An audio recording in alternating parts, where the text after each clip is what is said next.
Под ритмы ингушской лезгинки горянки открывают торжественное мероприятие. Пусть в силу возраста юным красавицам трудно передать неспешность и грациозность национального танца, их веселый нрав радует самых дорогих сердцу зрителей, родителей. Праздник в детском саду «Ласточка» приурочили к 30-летию республики. Педсостав дошкольного заведения сделал акцент на ингушской тематике. Столы украсили блюда национальной кухни, а дети в нарядных костюмах исполняли народные танцы и участвовали в занимательных играх.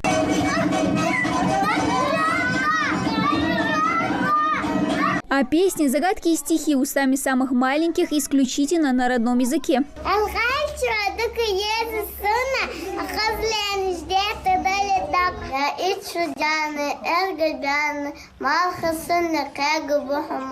На празднике учли каждую мелочь. Под стать юбилейной дате принарядился и педсостав. Ведущая праздника Танзила Бекова предстала перед юными непоседами в образе солнечной девушки Малха Азы, одной из героинь ингушского фольклора.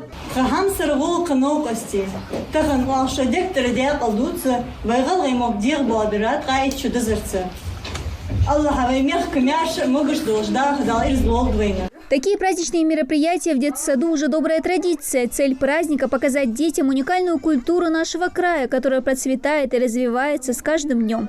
Основное направление нашего учреждения, кроме образовательной части, это национально-патриотическое и духовно-нравственное воспитание. Мы на постоянной основе проводим мероприятия по сохранению традиций, обычаев и ингушского языка. Поэтому празднование 30-летия со дня образования нашей республики стало одним из приоритетных в нашем плане мероприятий. Наши дети, как вы видели, очень активно отнеслись к празднованию, танцевали, пели, рассказывали стихи.